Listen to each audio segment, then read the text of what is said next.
Fight it then. Fight it with all that is in us. And may God defend the right. Warning, warning. We gotta stop them! They're gonna kill us all! See how the trouble you've started? Be they the government, be they industry, be they organized labor, be they anyone, or human beings. Time when the operation of the machine becomes so odious, makes you so sick at heart that you can't take part. You can't even passively take part. And you've got to put your bodies upon the gears and upon the wheels, upon the levers, upon all the apparatus, and you've got to make it stop. And you've got to indicate to the people who run it, to the people who own it, that unless you're free, the machine will be prevented from working at all. Revolution Radio at freedomslips.com, the #1 listener-supported talk radio station, throwing ourselves upon the gears of the machine. Revolution Radio, where information never sleeps. You called down the thunder, well now you got it. Right, you tell them I'm coming, and hell's coming with me, you hear? Hell's coming with me. Revolution Radio.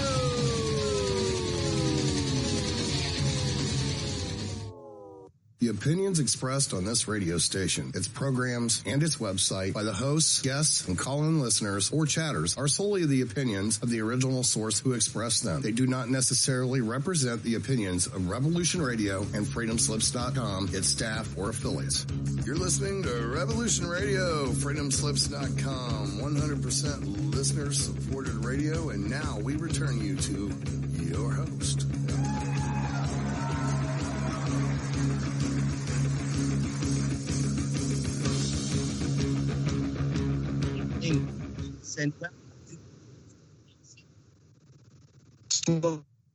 Radio program. This is Diamond with the Oppenheimer Ranch Project, and you are listening to the first edition to The Inconvenient Truth, Prepping for the Grand Solar Minimum. Now, those of you that are listening for the first time and haven't seen my YouTube channel, let me just tell you a little bit about what Leah and I, Leah's my partner, are doing. Now, Leah and I are two humans who no longer support the inhuman oligarchic empire model that is destroying our planet and our true nature as human beings. And activists, we decided to do something about it. So we opted out of our former lives to begin anew. And we are currently transforming pristine alpine wilderness into a self-sustaining homestead and organic farm in preparation for the upcoming collapse. We plan on developing and executing every single step of this process in an open source format for the benefit of academia and the sciences, including climatology, geology, physics, biology, chemistry, and more. We hope to uncover the lies perpetrated by the mass media. And it will be presented here and on our website and on our YouTube channel in a regular fashion.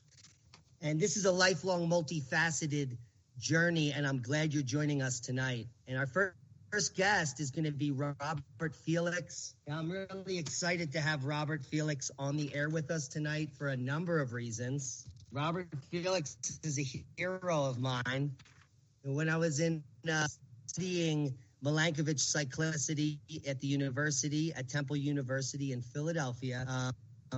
While I was in graduate school and teaching, his book came out. It was Not by Fire, but by Ice. It came out in 1997, and it described how we are sitting right in the sea level fall portion of a major glacial cycle.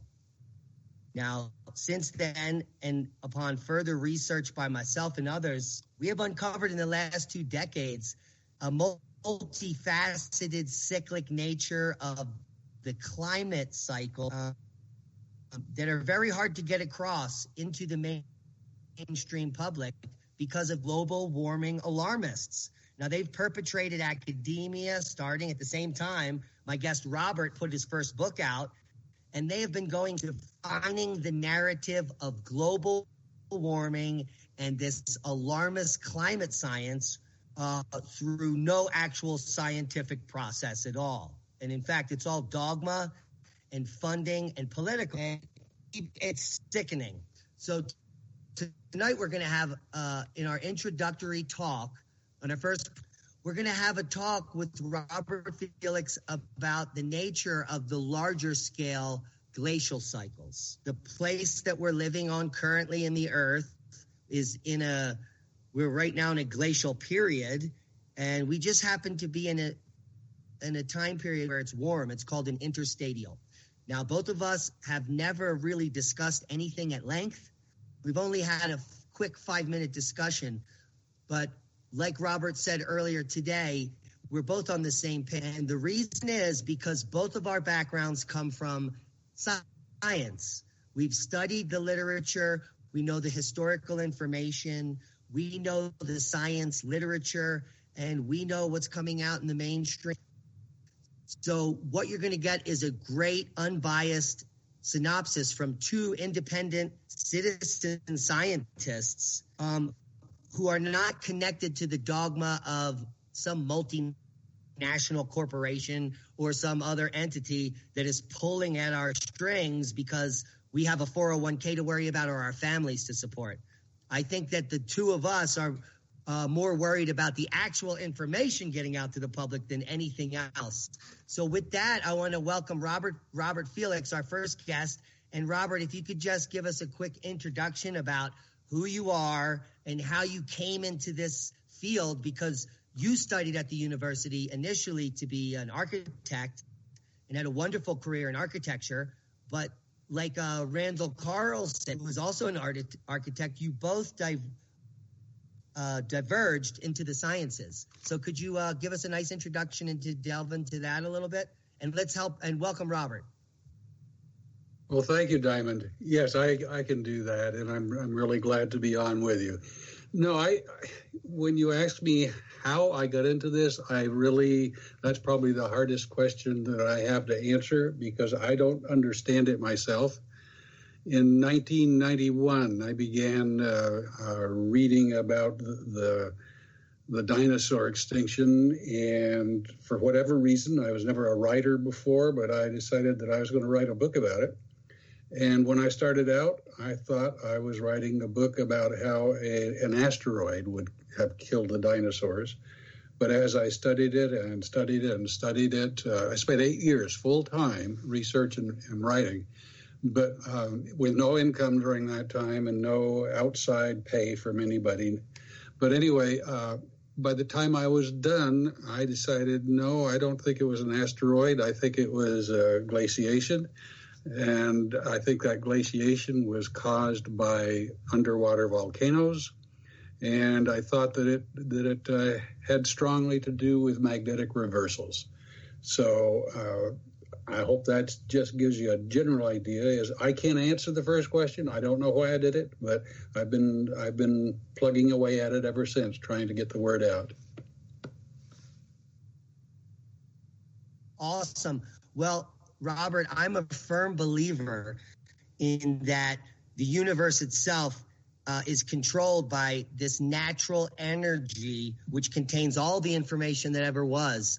Some refer to it as I believe the etheric record or the Akashic record. And many people, starting as early as the 90s in your case, but more and more people are becoming aware and are seeking the truth and information that you were seeking at that time. Now, since that time, you have time to study about the large and small scale cycles. So you were just discussing the magnetic pole reversals. Are you talking about the rotational pole or the magnetic pole exclusively as being separate entities? The magnetic pole is independent of the rotational pole, correct? Yes. I think it's the magnetic pole. I don't see that the planet has turned upside down, but I do see magnetic reversal. You know what? When I read about magnetic reversals, I usually read that the last magnetic reversal occurred 780,000 years ago at the Brunhes-Matayuma boundary. But as near as I can tell, so many scientists and so many articles written about this, they don't seem to mention magnetic excursions. And there are many times in the last 780,000 years that our magnetic field strength has declined almost to zero. Sometimes it has declined to zero. And what has happened is our magnetic North Pole has moved south. Sometimes it moves south a ways, and then it kind of moves up and down and jiggles up and down and moves back to north again. Sometimes it moves all the way south. And there are times in the studies that I've made since the book came out, there are times when the magnetic north has moved south for maybe 500 years and then moved back. And when scientists, when paleontologists, when geologists, when they look at sections of rock, they can miss 500 years very easily. So as near as I can tell, there's a magnetic reversal or magnetic excursion approximately every 11,500 years. And I think those excursions correlate very catastrophically with ice ages. Well, that's an amazing and refreshing analysis of the data. And I would agree with you. And more, as we get further along into the dogma breaking up with this global warming science, people are going to start to look into this magnetic excursion idea that you just talked about. Because if I've been tracking the magnetic reversal, which is happening right now, and focusing, we are in the middle of a magnetic flip right now, and it is becoming exponentially faster.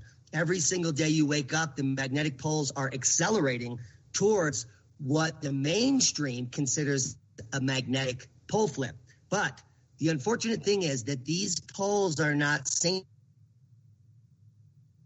synchronously flipping on opposite sides of our globe. In fact, they are now meeting on a single side of the globe, which is not in a normal magnetic reversal. But I believe what we're witnessing is a magnetic excursion, Robert, where the northern pole is more near the northern rotational pole, and the southern pole has gone haywire and is headed toward the equator much faster than the northern magnetic pole. This would be one of those, and I think that this is also coinciding with that 400-year, and today you said it was a 360-year cycle, which we're all calling the grand solar minimum. Could you talk a little bit about that?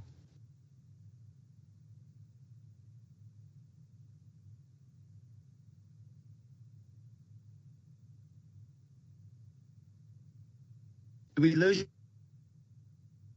you, Robert? There you go. I forgot to turn off the mute. Yes, what I'm seeing is several cycles. And the first cycle that I'm seeing is approximately every 180 years. It's a solar retrograde cycle. The sun actually has its own little tiny orbit, tiny in relation to the sun.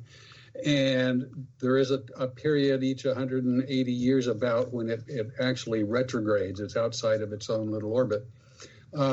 Then when you multiply that by 2, you have the approximately 360-year cycle, the grand solar minimum cycle that you're talking about. And with these grand solar minimum cycles, as near as I can tell, we go into little ice ages. And when you say little ice age, that may not sound like very bad, but during the last little ice age in the 1600s, literally millions of people died of starvation. So I'm not sure if that's little. I don't want to be around for the big one, right? But then you multiply that by four, and there's about a 1470 year cycle when our planet gets cooler. These don't have anything to do with humans or human activity. These are just cycles that show up in the record. Then you multiply that one by 8, and you get approximately 11,500 years. And in my studies, I see that, we had what was called the Younger Dryas about 11,500 years ago. And we had a huge extinction. I mean, that extinction, they say, a few mammoths went extinct. Well, no, millions, literally millions of mammoths were killed. The mammoths went extinct, the mastodon went extinct, the saber-toothed cat, the short-faced bear, the glyptodont. There's so many. 40% of all of the mammals that weighed more than 100 pounds went extinct. That is a big extinction. Then 23,000 years ago, we had a huge ice age, the beginning of a huge ice age. 33,500 years ago, we had an ice age. And each of these, by the way, correlates with a magnetic excursion. And the one 33,500 years ago, that was a big ice age. And that's when, as near as I can tell, that's when the mammoths, when the Neanderthals went extinct. I don't think that's accidental. But these things just show up in the record time after time. Then when you multiply that 11,500 year cycle, you come up with 105,000 years. And that's the one where we really have the huge ice age. And that has to do, again, that doesn't have to do with humans. It has to do with what's called orbital stretch. Because our rotation around the sun is not a perfect circle. It's elliptical. And so sometimes we're farther away from the sun than other times. And that takes about 105,000 years. So all of these cycles are totally natural. They have nothing to do with human activity. And what I see is that every one of those cycles is due right now. Yes, and amazing that you point that out. And you could just go ahead and keep your mic off of mute. That way we don't lose you anymore. As far as the cycles lining up, it's amazing how we are on the maximum eccentricity just coming up in 2024 of the Milankovitch. That's the 104,000 year cycle you were talking about. And that's coinciding with us descending into the 360-year grand solar minimum, which is a reduction in total solar irradiance from our sun, having to do with the heartbeat of the sun. But I think that the key here, and what we're going to be uncovering in the next hour or so, is that the magnetic excursion is what really causes the catastrophic geologic events. And the reason is because during these magnetic excursions, the magnetosphere wanes. And right now we're at 20% reduction since maximum power just a few hundred years ago. And what that does is it allows more cosmic rays to penetrate into our atmosphere, and it heats the muons in the subsurface, causing more volcanic activity and earthquakes. Can you speak to that? Well, I didn't know that the muons were what was doing it, but certainly in the book I propose that the declining magnetic field is what does lead us into more volcanic activity and into to more earthquake activity. And we've sort of seen that just with the grand solar minimums, is that very often in these grand solar minimums we've been seeing extreme volcanic activity where there's big volcanoes that have gone off. But one of the things that I think so many people are ignoring is the underwater volcanic activity. You know, when I started writing Not by Fire but by Ice, scientists thought there were about 10,000 underwater volcanoes in the entire world. And at that time, they also thought that 80% of all volcanic activity occurred underwater.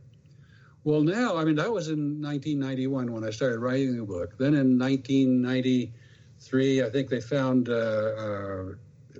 several hundred underwater volcanoes off Easter Island that they didn't even know existed. Actually, they found 1,100. So they increased the world supply of underwater volcanoes by 10% in just one discovery.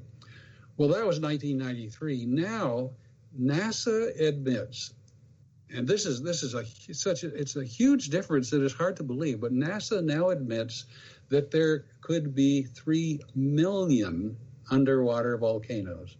And what I see, and I saw this when I was studying about the dinosaur extinction, is what I see is that all of this lava starts pouring into the sea. And we're talking about lava that's more than 2,100 degrees Fahrenheit hot. I mean, we're talking, 10 times the boiling point.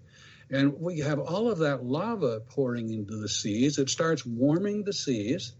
And then the seas begin, you start having evaporation moving into the sky. Well, at the same time, we've got all of these underwater volcanoes going off. We also have the above water volcanoes going off, which are cooling the sky. So you've got all this underwater stuff going on. You've got all this moisture rising into the skies that are now cooler. And that, to me, is the recipe for an ice age. Yeah, and the irony of it all is coming directly from CERN and the Cloud Project, and then the earlier work of Heinrich Svensmark. You're probably familiar with that. It is now generally assumed that as we go into these grand minimas, and additionally, when the magnetosphere is during an excursion and it's weakening, that allows for more cosmic rays to penetrate into our atmosphere. And at the upper atmosphere, between 14 and 24,000 feet, it increases cloud nucleation, exacerbating the effects of the underwater volcanism and the surface volcanism that is also ejecting massive quantities of aerosols into the stratosphere. So you have lower atmospheric clouds increasing, upper stratospheric aerosols. It is a recipe for disaster and rapid global cooling. And if you just look at the GISP-2 cores, what happens regularly every 104,000 years is a 9 degree C fluctuation. And that is devastating. It is devastating, and that's what I'm trying to warn people about. Now when you look at the grand solar minimum, we see those returning in a fairly predictable cycle too. Landscheid proposed that many years ago, and I think he was so brilliant on that. But what I worry about now is, yes, we have that cycle of grand solar minimums, but we haven't had the occasion before where the Earth's magnetic field its strength was declining so rapidly at the same time. When I first started writing the book, the studies showed that magnetic field strength was declining about 5% every 100 years. So we didn't have to sound too worried about that. But now, I think it's the European Space Agency, SWARM, they now realize that our magnetic field strength is declining 5% per decade, not per every century, but per decade. So it is, you had said that we're headed into a magnetic reversal right now, and I think you are very possibly correct. Yes, so let's talk about the glacial cycle as well, Robert. As we descend into this grand solar minimum, and if you look at the CMIP6 modeling that just came out within the last year, as well as all the papers coming out from all the statistical analysis, the mathematicians, which have now calculated the heart and the total solar irradiance, we see that for the next at least 100 to 1,000 years, the TSI will never return to where it is based on the current understanding, which I guarantee is limited. But more importantly, we are sitting right at end of the interstadial, at that 11.5 sea level fall cusp, where we descend into the second half of the glacial cycle. Can you speak to that? The end of the interstadial during the precessional cycle and how rapid that descent is in temperature? Well, one of the things, when you talk about rapid, I've heard people say many times, that ice ages begin very slowly, as the glaciers grind out of the north. But that is not the case at all. You mentioned, I think you mentioned GRIP, Greenland Ice Core Project, but they drilled deep cores into the ice in central Greenland. They went down more than 2 miles, where they could bring up cores of ice where they could study these ice cores for the last 250,000 years. They discovered that every single ice age in the last 250,000 years, without exception, every single one of them descended from periods of warmth such as today into full-blown glacial severity in less than 20 years. So you're absolutely right. When it begins in a hurry. The one I think of primary right now is from about 128,000 years ago to about 115,000 years ago. There was an interstadial, a period of warmth like we're in now. By the way, that was even warmer than today when there were a lot fewer humans. But anyway, we were in that interstadial, and then came what's called the Blake magnetic reversal, or Blake excursion, however you want to call it, and we decided into the full-blown glaciation. Some scientists say in less than 20 years, other scientists say in less than 100 years, but the way that happened is, the way they can tell that is they can look at the kind of trees that were growing at the time. And they had entire forests of deciduous trees in the north that just disappeared in less than 100 years. So they know for sure it happened that fast. Yeah, and additionally, we have great paleogeographic reconstructions from the Dalton minimum as well as the Maunder minimum as a whole. And these are coming from the mainstream, from NASA and NOAA. And they show warming exactly where the warming is occurring now. North of Svalbard in the Arctic Circle, there's a warming area. There's a warming area off the coast of Alaska in the Bering Strait, where it has been warm recently. So all the paleogeographic reconstructions are lining up with the climatic systems we're witnessing change today, which are odd according to the mainstream and are now being explained by global warming of all things. And one other thing I want to touch on is the paleogeography. Now, the paleogeographic reconstructions that we can look at reveal to us that even if we descend rapidly into a major glacial phase, let's just say in the next 30 years, the temperature drops 3 to 5 degrees C. There are still many areas on the planet that receive all 4 seasons. There's still summers and falls and springs and winters. The difference is the severity and extreme nature of the weather systems, the droughts, and the deluges. Can you speak to any of the climatic effects as far as weather systems are concerned from all of your studies, Robert? Oh, yeah, I agree that there's places we'll be able to survive. One of the places, believe it or not, is Alaska. You know, during the last ice age, so much of Canada was covered with 1 to 2 miles of ice, straight up. Seattle was covered with 4/5 of a mile of ice, 4,000 feet, straight up. But a lot of Alaska was not glaciated, and I think that has to do with the Pacific Ocean moderating it. And then also, I said that Seattle was covered with 4,000 feet of ice, but that ice extended only as far south as Olympia, Washington. And 150 miles south of Olympia, temperatures were only 5 to 7 degrees colder than they are right now. So you can absolutely survive during an ice age, provided you're not covered with that ice. But on my website, I do have a map on the very first page that you can look at that shows generally where the ice extended. It went down as far as Olympia, Washington, then it kind of went over toward Coeur d'Alene, Idaho. Then it followed the Missouri River, essentially. On the north side of the Missouri River, there was, as near as scientists can tell, there was a cliff of ice about 15 stories tall. But on the south side of the Missouri River, you could have survived. So, this is... an ice age does not necessarily mean it doesn't mean it's a cold age. It just means that it has more ice. Many years ago, I lived in Juneau, Alaska, And I lived in just like a half a mile in front of the glacier there. And you can coexist with the glacier as long as you're not living on top of it.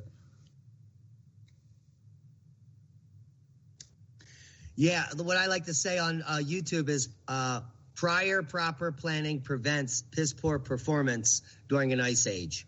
And what I mean by that is that as the onset of these events occur, just like you admitted to, there is natural climate variability around the globe. So there are still summers and still winters. But what happens during the cusp of the major change is global crop failure. And this leads to global unrest. And the way that our empire model is set up, the way is so relegated. If there is a major disruption in food production across the globe, that will send chaos throughout the streets almost immediately. Do you have it? Can you speak at all to the global unrest that may ensue as this event unfolds, however it does? Actually, that's one of the big things that I worry about is I do say in the book that we will be fighting in the streets for food long before we're covered by ice. I mean, you can think that, if the wheat fields of Alberta, they don't have to be covered with a mile of ice. If we just have a summer where the wheat doesn't grow, all of a sudden we've got a problem around the world. And I mentioned too is that during the Little Ice Age in England, for instance, England was not covered with ice during the Little Ice Age. But what happened is that the rainy season lasted a few weeks longer in the spring, so farmers weren't able to plant their fields until a little bit later. And then the rainy season started a few weeks earlier in the fall, so their crops just rotted in the field. And literally, during the Little Ice Age, literally millions of people died of starvation. One of the things I read is that you didn't want to get thrown in jail during the Little Ice Age because sometimes you became the food for the other inmates. So I think that is my biggest worry is I don't think I'll be covered with ice, but I may have to be protecting my family from marauders. Yeah, because this grand solar minimum is different than the last one. It's different than the Dalton and different from the Maunder in the fact that, just like you stated, in 1997, when your first book came out, the magnetosphere had only waned a small amount, and then the ESA swarm data is telling us 5% per decade. And they haven't updated the data in several years, and we assume that it is increasing at an exponential rate based on the last two data points. Now, what that results in, and we know that the cosmic ray flux can affect, and space weather can affect weather. We are seeing that the sun affects weather patterns. We had geomagnetic activity come in the last several years that we have correlated directly to tropical storm formation. So what's going to happen when the magnetosphere is waning? We're descending into this grand solar minimum, and the storms are becoming more ferocious and more devastating to crops. We already had a major crop failure effect when the magnetosphere is strong. So this grand solar minimum is going to be exponentially worse. We have much higher population densities. The ship to shore and the food supply chain is much more vulnerable and fragile. And when people get hungry, we saw what happened in the 1800s. One small crop failure due to a hailstorm in 1800 in England led to the riots in 1801. So I fear for the worst as far as humanity is concerned in how this is going to unravel. They're certainly not going to warn the public because there would be global unrest as a result of the warning. Do you agree with me on that particular note? I absolutely agree. We're not going to get any warning. I just posted something on my website a couple of hours ago, but right now they're having panic buying in the United Kingdom. They've had that, what's called the beast from the east, the cold, extreme cold move in from Russia. and they expect all of the United Kingdom tonight to get at least 4 inches of snow, and some parts of Scotland to get 15 inches of snow. But there's pictures on the newspapers that the shelves are empty of the basic foods. So yeah, and this is just one day, and if you just imagine if this went on day after day after day, I sometimes I hate to talk about it. It's such a downer. Well, it's not in a downer for some of us. And let me explain where I'm coming from. I think that the empire model is broken. And the fact that we've been trying to sell this global warming nonsense and the green movement, I'm part of the movement, I believe in not polluting the planet. I believe responsible, sustainably sourced things that are local, and to know where your food is grown, and to not spray toxic chemicals. I don't think that the pharmaceutical industry is out there in our best interest. I think that we've really lost touch with natural foods and natural medicines, and that's all a result of the empire model and this crony capitalism, and everyone's selling you things that are safe. I know it's safe. It comes from Mother Earth, and that whole idea has been really bastardized by the mainstream. And I believe that these resets are necessary, and the only reason why we haven't used up all the natural resources on our planet thus far. Can you speak to that and what your feelings are as far as that's concerned? Well, I certainly, I don't know if I'm quite as green as you are. I may be, but I certainly, I'm not a vegetarian, but I'm close to it. I eat very little bit of meat. And I look for whole grains. I look for the natural foods, and I'm mainly sticking to fresh fruits and fresh vegetables when I can. So I just think that's a healthier way to live, and I actually enjoy that way of living. Right now, I'm living in an area that kind of worries me if this comes, and so I think your idea of being sustainable is hugely important. I'm looking for where I can go. One of the places I've been looking at is southern Washington State or even Oregon. Also considering areas in Texas. But I want to be in an area where it's not hugely populated, because I think that cities are going to be extremely vulnerable. Yeah, high population densities when global unrest can ensue is definitely not a place you want to be. Real quick, I want to segue to let you plug your books during this first hour. I've been really researching the fact of how they've been selling through time. And what I found out was that Not by Fire, by Ice, it took a very long time to get even 60,000 hits on almost a decade. Isn't that true? And then now you get 60,000 hits every few days. Yeah, can you speak to that, Robert? You're absolutely right. Yes, it took, I think it was 6 years to get the first 60,000 hits. And now I get around 14 to 15,000 hits every day. So finally, people are becoming aware of the book and aware of what I'm saying. Yeah, it's Not by Fire, but by Ice. It's available on my website. And then when I was researching for that and writing for that, I really became aware of something else, is that extinctions seemed always to be followed by brand new kinds of animals that would appear, like there were just leaps. And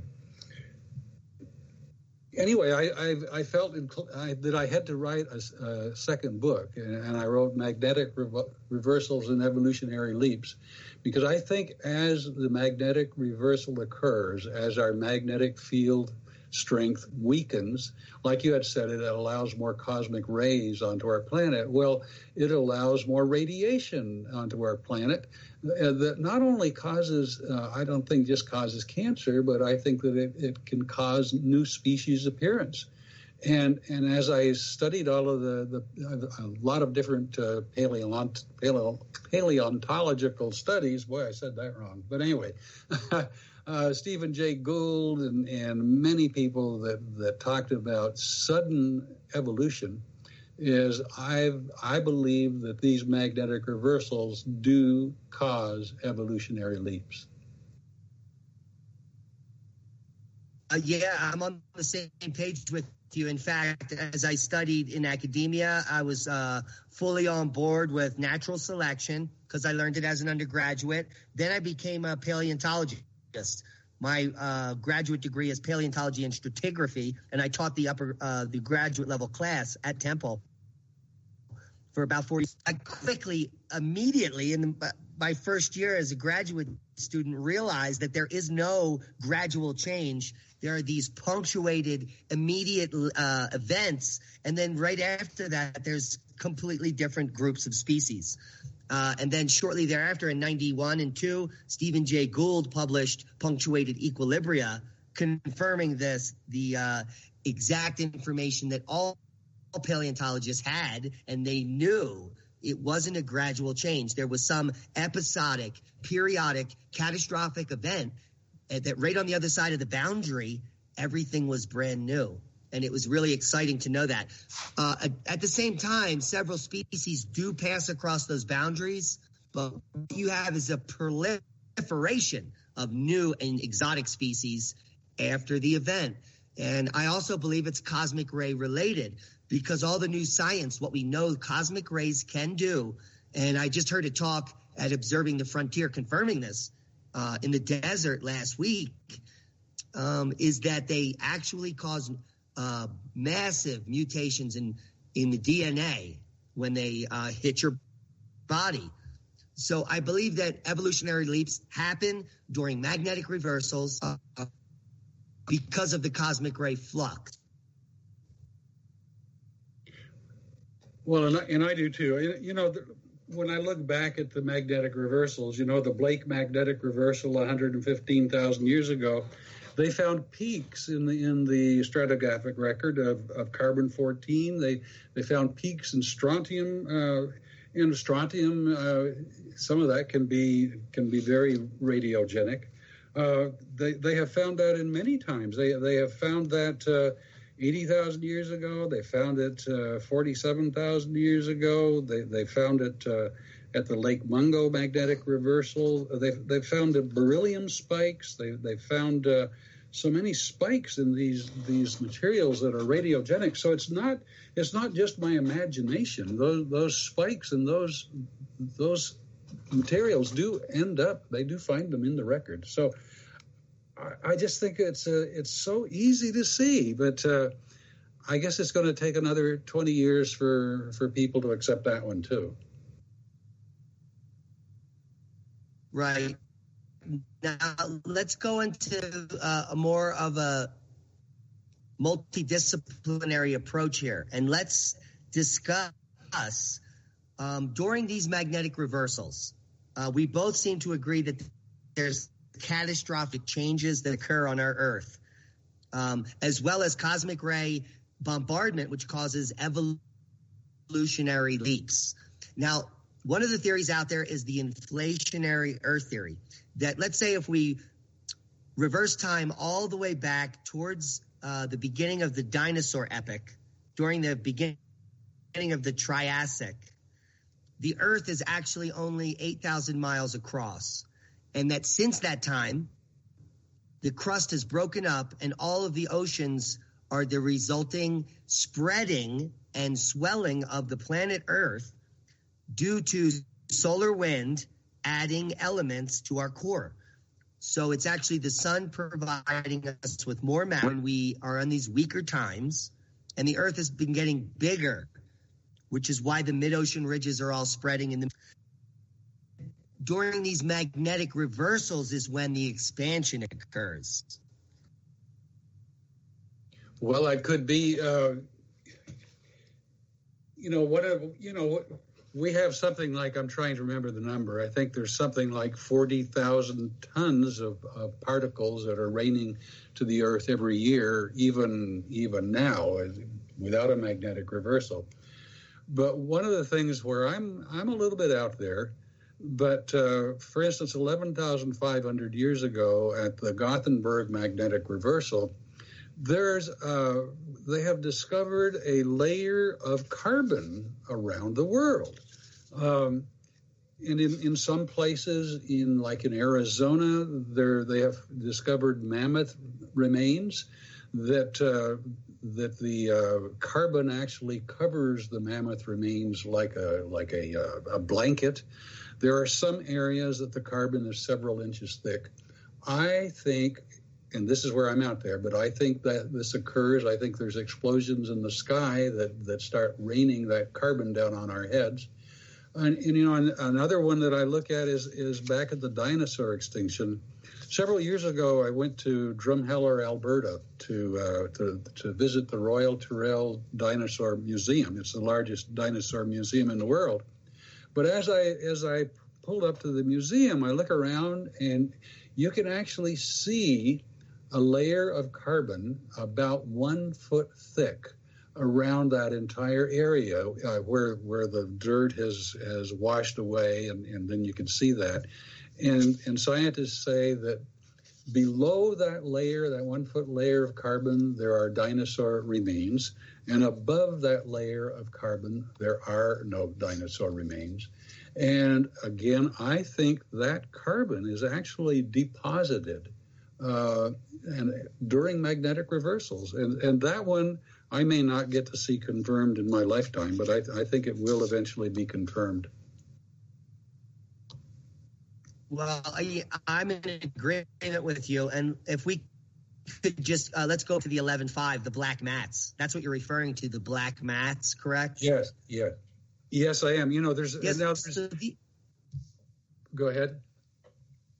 Yeah, the black mats, they also contain nanodiamonds and cosmogenic materials that can only come from extra planetary sources. So one of the reasons is that these 11,500 year episodes, which happen twice every precession, are cosmogenic, where they could be actually, as the magnetosphere wanes, what happens is the Earth gets bombarded by things that used to be burning up in the atmosphere. They're in fact hitting us, and the entire planet lights on fire, burning all of the forests and creating these black mats, nanodiamonds, micromaterials, shock quartz, etc.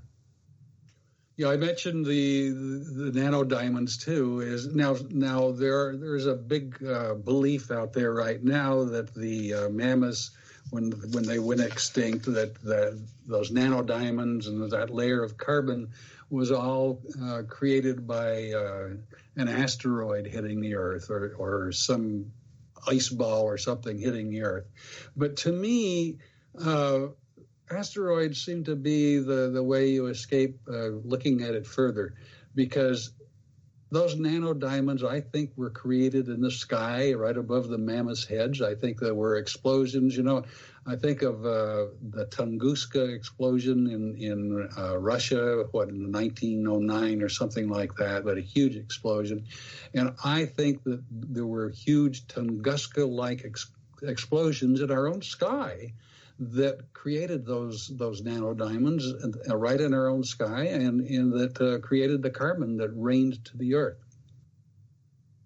And when you're a geologist and paleontologist, so those layers of carbon that are there. And I just think eventually we'll be able to find those layers match up with the precession cycle. Yeah, I would agree, and I would guarantee that they do. Now, here's the problem in geology. The geological toolbox does not include a whole set of electricity that we need to shape the planet. Plasma discharge events. So the electric universe model is missing from the geologist toolbox currently in academia. We were never taught that huge lightning bolts could potentially carve out structures like the Grand Canyon in just a few hours and explain why we can't find all the missing sediment in the Gulf of Mexico. So those are the types of things we need to add to the geologist's toolbox to start explaining desertification, why the Four Corners concerned, why the natives drew pictures of plasma discharge features as petroglyphs on cliff walls, and why Anthony Perez recreate these petroglyphs in Los Alamos laboratories. I agree with that. And another thing that I think people forget about is you cannot have a magnetic field without an electric field. I mean, it's just, that's the way it is. You have an electric field, you have a magnetic field, and vice versa. Well, as we go through a magnetic reversal, and when we reach that point where the magnetic field is vacillating and going up and going down, going up, we have to have, I see no way around it, we have to have giant charges of electricity moving through our planet. And I think that could explain one of the things about the dinosaur extinction. When the dinosaurs went extinct, there was something like 85% of all species on our planet went extinct. But the freshwater animals, somehow only 20% of those went extinct. And one of the things I'm proposing is that during the reversal is that the electricity would have been charging through the oceans, which are more conductive, whereas they wouldn't have been charging through the fresh water. And I think, and again, I'm out there, but I'm thinking that's one of the reasons that the freshwater animals survive so much better than the saltwater animals.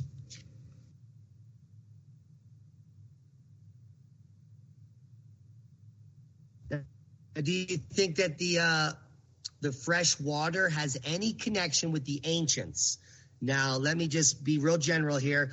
The Mayans and the cultures in South America used to use water in agriculture and in huge ways in really intricate systems of underwater canals and tunnels. The same thing is found under the pyramids in Egypt, although the mainstream really doesn't report on them. People like us are well aware of these types of underground cisterns that were created by the ancients everywhere, where it seems to be that they needed fresh water in large amounts underneath of all their structures. Do you think this could have been a way to ground the communities from this electrical discharge events, which regularly occur? Boy, I've never thought of that. I would have to think about that for a while. I don't know.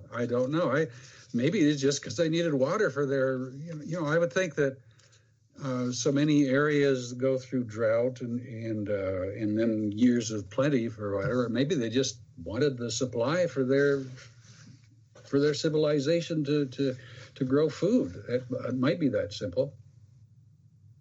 Well, what about the massive underground cities in Syria that have been uncovered recently, as well as the building of dolems, these weird superstructures? Do you think that has anything to do with the climate shifts and maybe catastrophic hail or electrical storms? Well, you're into places where I'm not familiar with that.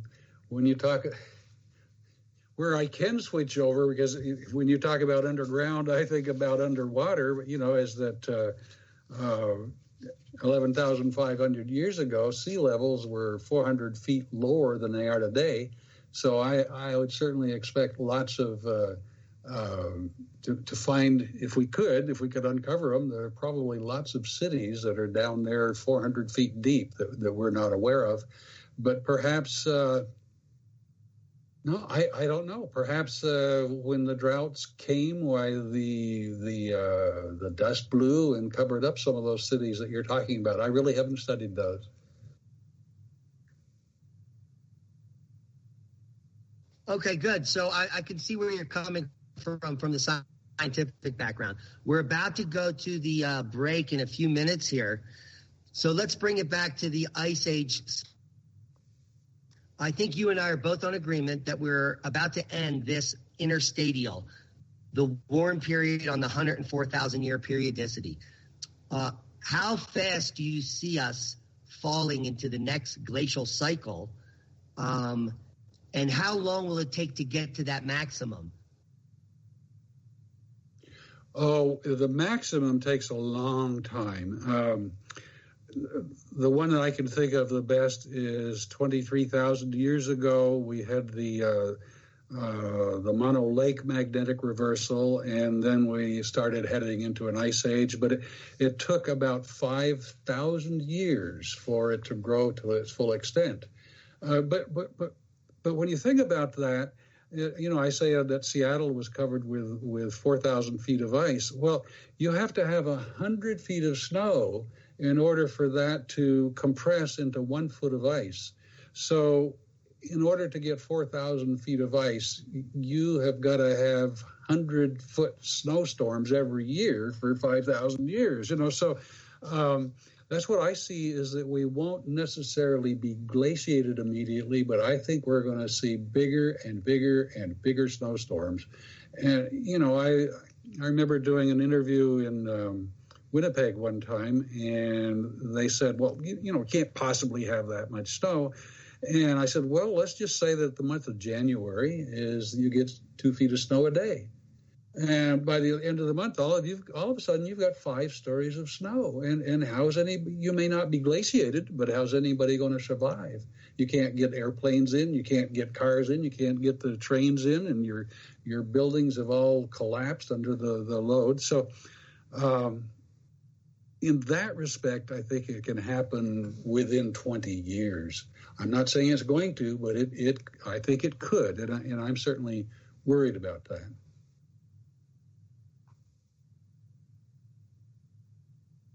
Yeah, based on the historical record, the onset of these conditions can be very abrupt and very severe in certain areas. And that can lead to a decline in food production due to a dramatic increase in days with overcast skies, which we just saw this year in Russia, where they reported the least sun ever recorded in history. So that's already had a decline in the intensity of sunlight, which happens as our own plasmasphere, the sun, wanes in total solar irradiance as we descend into the predicted grand solar minimum.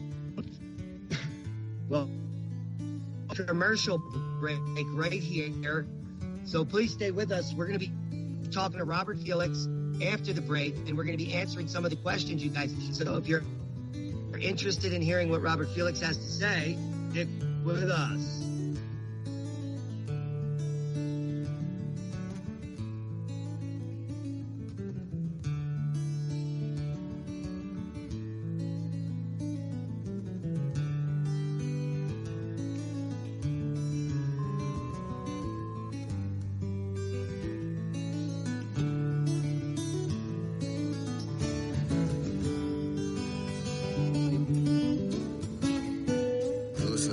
Radio at freedomslips.com. We'll be right back after this message.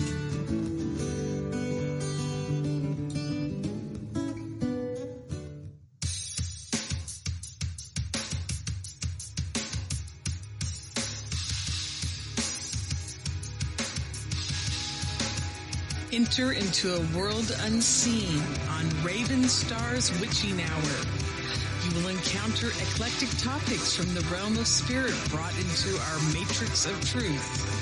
With your host, the Solaris Blue Raven. Solaris will bring you an array of unique guests covering topics from ghostly spirits to amazing anomalies, covert technology, UFOs, and shadowy global events. That's right here at Revolution Radio, freedomslips.com, Saturdays, midnight till 2 a.m. Eastern Time. Revolution Radio, where information never sleeps. Let the magic rise.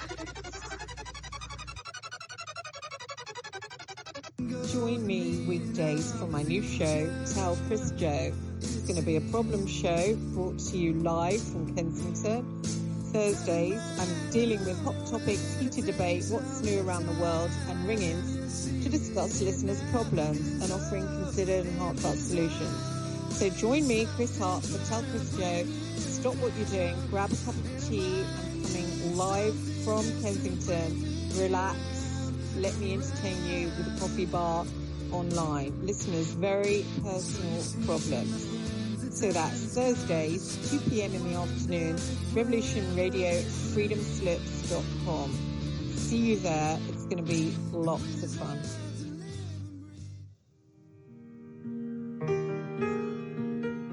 This is Barbara DeLong, host of Nightlight Radio, inviting you to join me on a cosmic journey, exploring a metaphysical montage of spiritual material, covering everything from the mundane to the magical, UFOs to unicorns, and everything in between, including spiritual readings for those who seek enlightenment.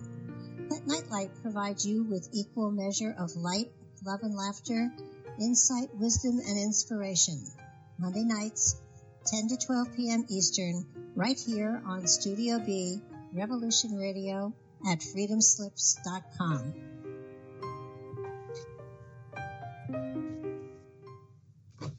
The opinions expressed on this radio station, its programs, and its website by the hosts, guests, and call-in listeners or chatters are solely the opinions of the original source who expressed them. They do not necessarily represent the opinions of Revolution Radio and freedomslips.com, its staff, or affiliates.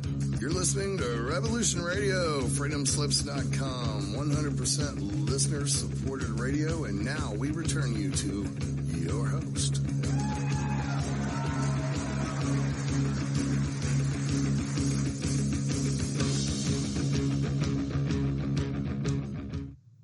Good evening, folks. This is Diamond, and welcome back to the second hour of An Inconvenient Truth, prepping for the grand solar minimum. Our guest is Robert Felix tonight. He is the author of Not by Fire, But by Ice, What Killed the Dinosaurs, Why It Could Kill Us, as well as Magnetic Reversals and Evolutionary Leaps, The True Origin of Species. And Robert, if you could just real quick tell the audience what your website is and what they can find on it. Thank you. Yeah, my website is iceagenow.info, not .com, but iceagenow.info. And I have been updating that website every day now. Maybe I've missed 10 days in the last 20 years, but just almost every day. And so I'm talking about new discoveries as far as magnetic reversals go, but mainly just showing how it is so possible that we are headed into an ice age. And then I also attack the global warming thing a little bit. For instance, we keep hearing about how we're having unprecedented global warming, but I just posted one a few weeks ago that we have had 10 warm periods during the past 10,000 years that were much warmer than today, and that humans had nothing to do with it. And I have another one there on the front page of the website that during the last 600 million years is almost all of that has been warmer than today. In fact, we're again, I think we're headed into an ice age right now. So that's part of it is the just continuing to show why I think that is true. Yeah, and the irony of it all is you're speaking to another geologist, and if I can just take it back into the 500 million year time frame, we're actually, the last few million years are the coldest 5 million years ever in Earth's entire history. Can you speak to how insane that is?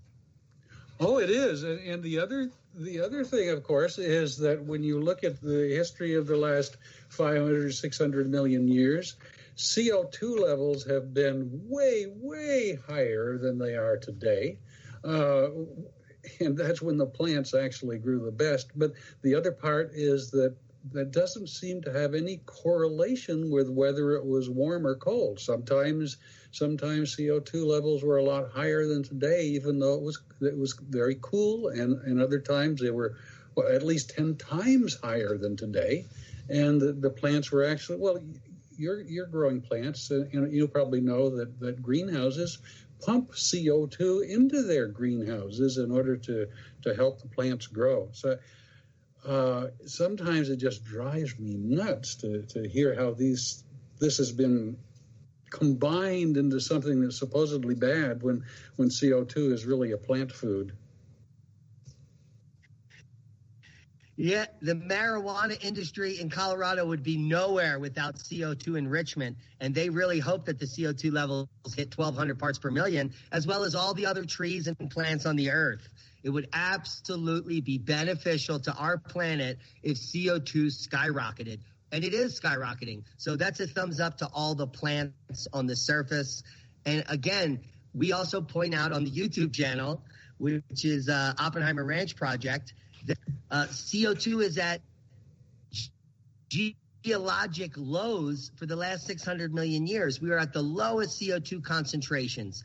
In fact, back in the 1800s when it was down around 300, that's some of the lowest CO2 concentrations ever recorded on planet Earth. When back in the Carboniferous, when all of the coal measures were formed and all the plants and jungles were proliferating around the planet, CO2 levels were around 2,200 parts per million. The insanity is beyond belief.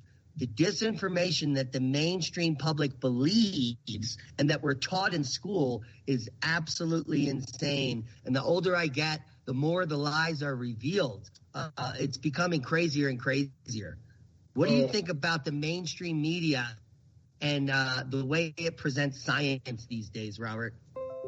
Oh, as far as I'm concerned, there's an agenda, or I don't know if there's an agenda or if it's just lack of due diligence. But no, I don't trust the mainstream media at all. The other thing that I look at is I don't trust some of our government entities. You know, I keep hearing about the global warming, and I've got a map I haven't installed yet. I want to install it here in the next week, but NOAA just came out with their latest thing showing the globe is warmer than it ever has been. But when you look at their map, you realize that almost all of that excess heat is in the oceans. And I go back to saying that's caused by underwater volcanic activity, and that's why CO2 levels are rising.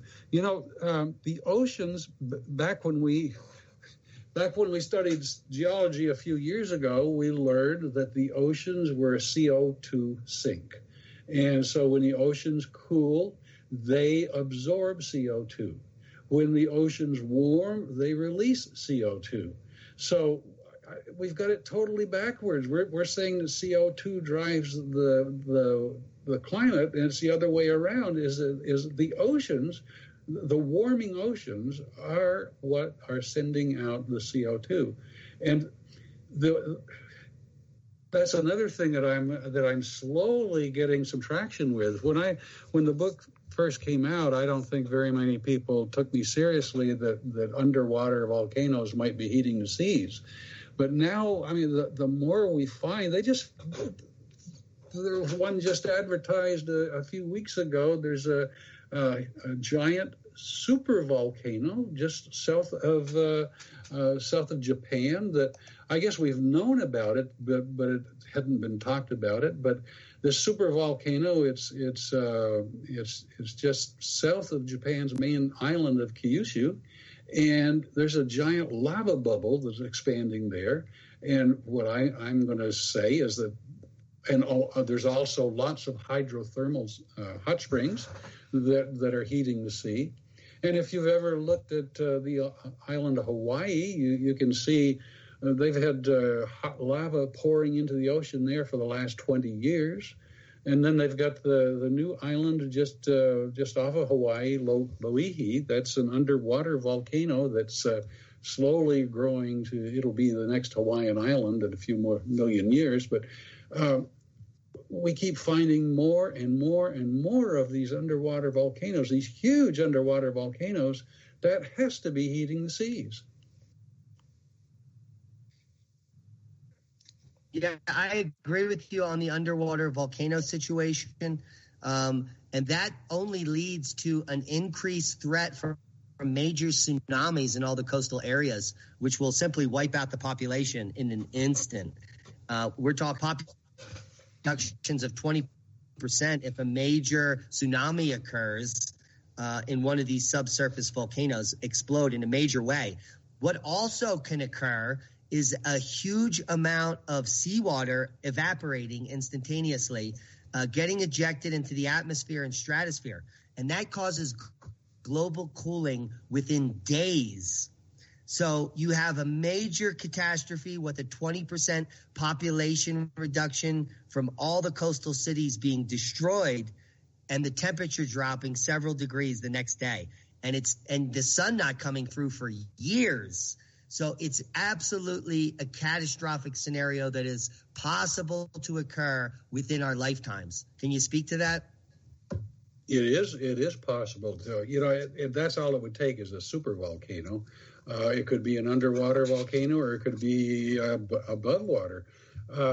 We've all heard of Yellowstone supervolcano.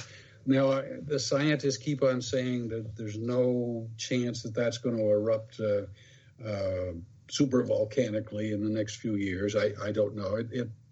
I don't want to base my life on something like that because it only erupts about every 600,000 years. But during the last eruption, it left 10 feet of ash over much of Nebraska. It would be kind of hard to grow very many plants in that case. And of course, as you said, the temperature would have declined tremendously. But leaving that out, I do want to make sure that people understand I'm not talking about the whole world being covered with ice.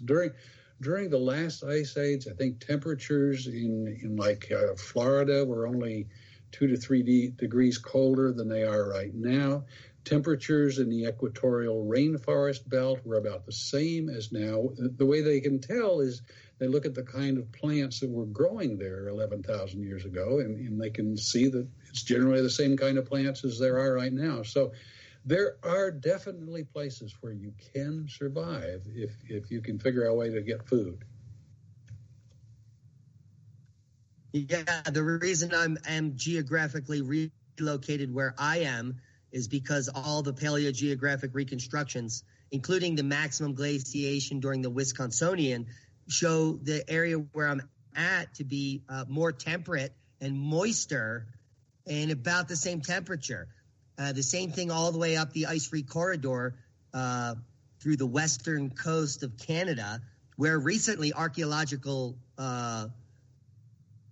new archaeological finds in the Yukon and other areas, British Columbia, have found actual trees in areas that are completely permafrost and tree-free. These are trees that are dating to 6,000 and 8,000 years ago. So it was much warmer up there when it was supposed to be colder. Oh, yeah. A few years ago, I went up into Canada to visit the Athabasca Glacier, which is west of Calgary.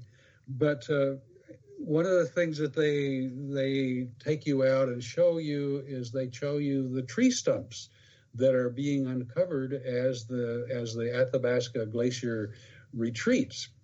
And of course, that's being used to make us afraid of global warming. But what I do is I look at those tree trunks and say, hey, that is proof beyond any shadow of a doubt. That is total proof that it used to be warmer than it is today. And that there probably weren't too many humans living near the Athabasca area, 5,000 years ago or whatever it was. There are a lot of glaciers in this world that as they recede, they do find plants from 300 years ago, 500 years ago, 2,000 years ago. The other thing we haven't mentioned is I hear about all these melting glaciers, and yet the biggest percentage of the world's glaciers are growing, and we don't hear about that. The Antarctic ice sheet, which is 90% of the world's glacial area, the Antarctic ice sheet is growing thicker and has been for several years.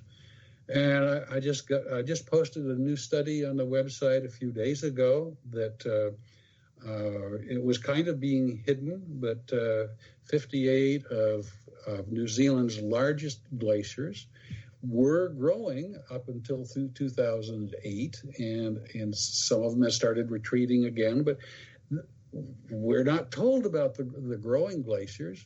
You know, we've 20 years ago, we were being told that the Himalayan glaciers were going to be gone by 2035, and it turns out that was based on one flawed study that a scientist told somebody else about over the phone, not even a real study.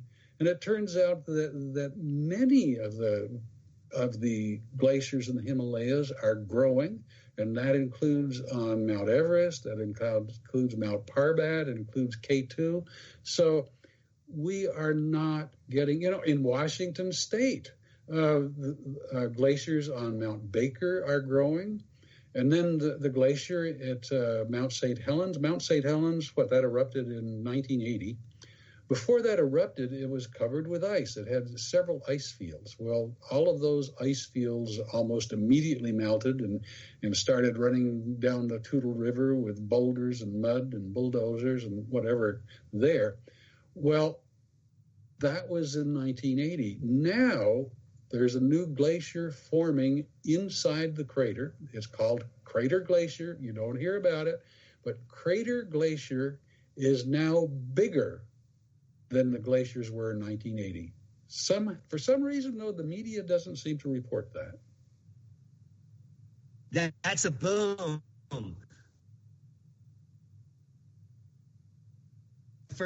And also they use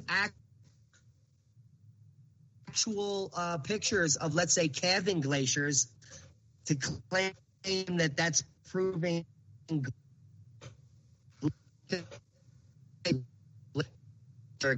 geology textbook would find it looked for the definition. Happens when glaciers grow at their margin, they calve. It can happen. I don't seem to equate that with it being. I don't know how glaciers grow. Also, we can just touch on the UAA. The satellite data that Al Gore won the Nobel Prize in 2007. We're actually 0.3 degrees cooler in the last decade. Do you agree with the mainstream's depiction of temperature as NOAA and NASA have slowly obfuscated the truth and changed the data? Or do you believe in the satellite data that we can look at, like the UAH data? Oh, I definitely believe in the satellite data. You know, the way they're making this today warmer is that they are slowly erasing the warmth in the 1930s. And I think they're probably trying to make us forget that there was the Dust Bowl in the 1930s. The 1930s were much warmer than today, back before all of this stuff was talking about and back before CO2 started rising. But NOAA and NASA are both going in there and slowly correcting. They say, oh, well, the thermometers weren't as good then as they are now, so we're going to have to raise this a little. It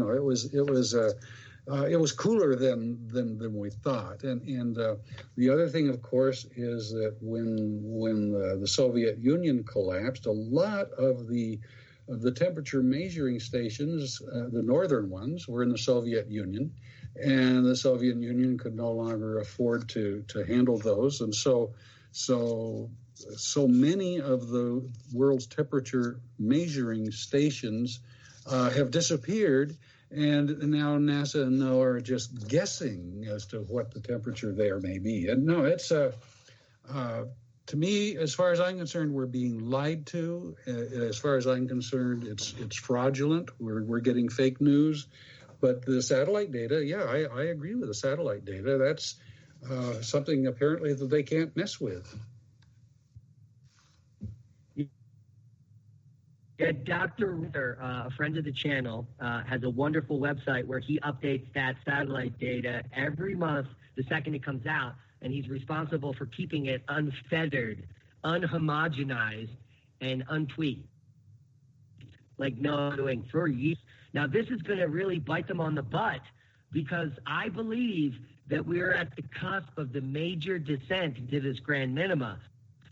The shutting down of the Atlantic multi-decadal oscillation, the PMO, Dinosaur Cycle, the Beaufort Gyre, all coinciding with the waning magnetosphere and total solar irradiance predicted by the mainstream to be 30% weaker during cycle 25, that this solar minimum, the next 3 years, is going to drop global temperature by another 0.3 degrees C. We're going to see an increase in snows and massive hail and severe weather events that's going to cause the crop failures to increase.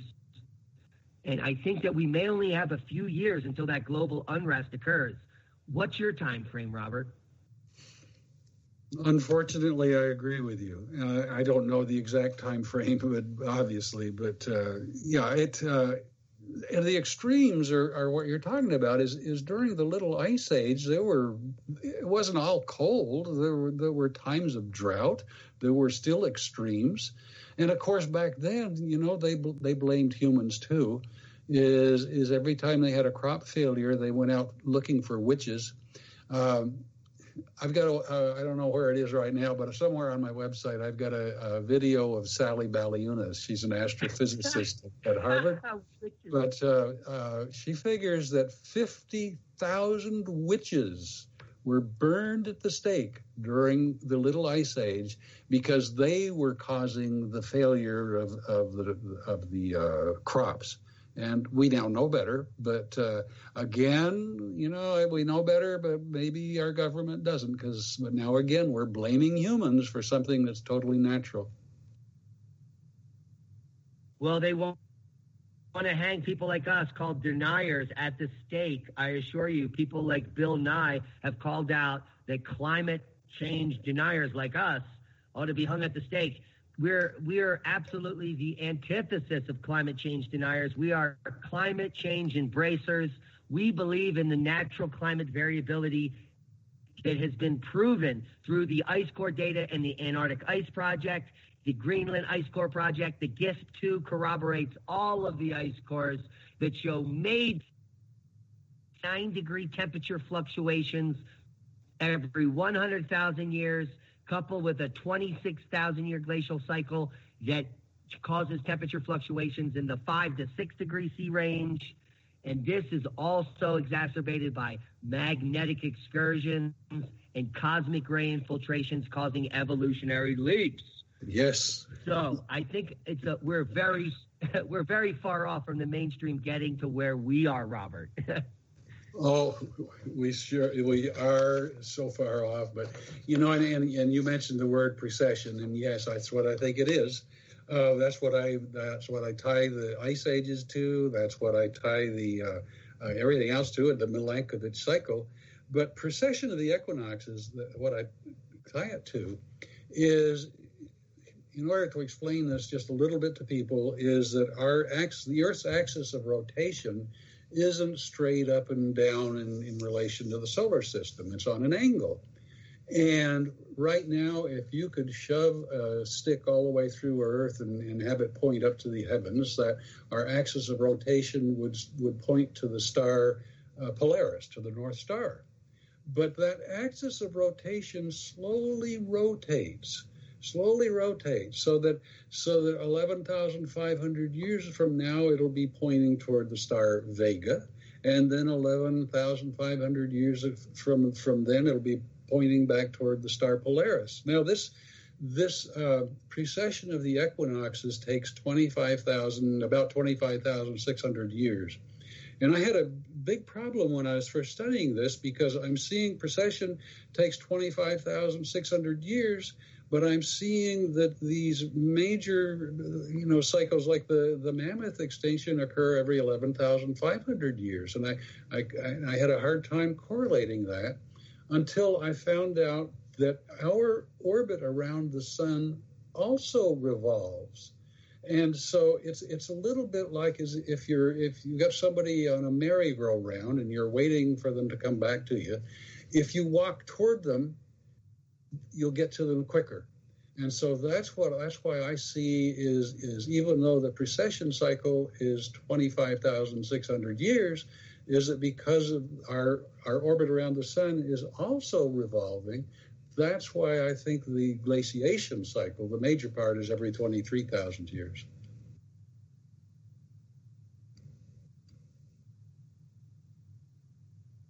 So where are we on that glacial cycle? And what I consider major glaciation historically, looking at the GISP-2s, takes between 180 and 1,400 years to reach the bottom in the first major descent from an interstadial. Do you think that in our lifetime we're going to see, let's say in the next 3 decades, could we see up to 0.3 or 0.5 or 1 degree C descent? What is your estimate in our lifetimes, let's say 3 decades, what the temperature drop could be? I don't worry so much about the temperature drop as I do worry about precipitation. Because I think that, as the ocean warms, it's going to mitigate any cooling perhaps on the land perhaps. So I don't think the temperatures have to change that much. There's one of my studies is one of the head of Lamont Doherty Earth Observatory at one time was a guy by the name of Morris Ewing. And he said, this was back in the 1970s, he said that it is warm enough, it's cold enough right now to have an ice age. All we need is more moisture. And that's what I'm seeing happening is that we are having, there were areas in the world last year that had 1,000-year floods, that had 3,000, I forget, one place had 3,000-year flood. And so that's what I worry about is more precipitation in the winter. It's already cold enough in the winter if you just get more snow. So I'm not worried about the cold near as much as I am about the snow. Yeah, the historic record is rife with accounts of major flooding as well as major episodic droughts. So the extremes as we descend into grand minima, coupled with this magnetosphere waning and the flip occurring, is going to cause these extremes to be even worse. Let's just touch on that. I'm a really good geomorphologist. I got trained at from the Mackey School of Mines and through the USGS field mapping project through Nevada. So I spent 6 weeks field mapping in the open desert, and I got a really good feel of geomorphic structures. Now, these are the geomorphological structures are the recent erosional features, which you can really see good in the desert terrain. And I live in the high desert currently. And what you can find everywhere are these massive erosional features, which are beyond compare to what is actually existing in the current feature. So you have these tiny creeks in these major outwash areas, and they're all recent. So I believe the same thing that you are saying. I think it's the cosmic ray flux and the increased cloud nucleation that leads to these massive atmospheric compression events causing major flooding like we're seeing. It's only going to get exacerbated for the next 2 years, and we're really going to look at an unfolding catastrophe of biblical proportions where the infrastructure of cities is going to start to fail because they won't be able to rebuild fast enough and areas will be shut down. I mean, how do you see it unfolding in the short term? I can see that. And again, what I see, though, is you talk about the cosmic rays and the nucleation. And I go back to the fact that during previous little ice ages, there have been times of greatly increased volcanic activity. And I think as that happens, as you watch volcanic activity increasing on land, as you hear people reporting about that volcanic activity, I'm thinking that underwater volcanic activity is going to be exponentially greater.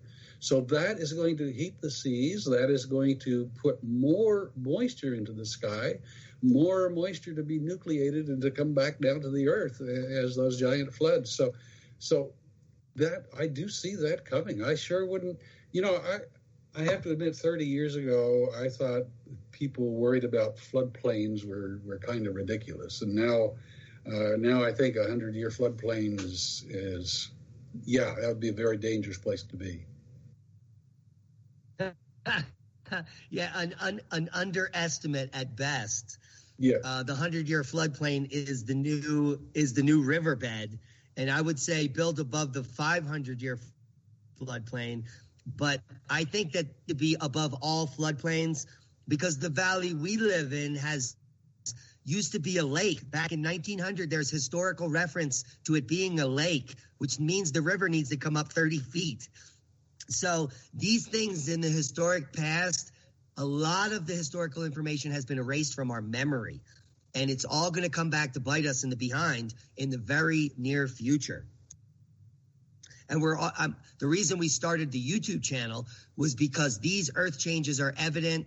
The volcanic increase is evident. Every night I report on a new volcano with new activity on the Ring of Fire. And more importantly, the underwater volcano threat.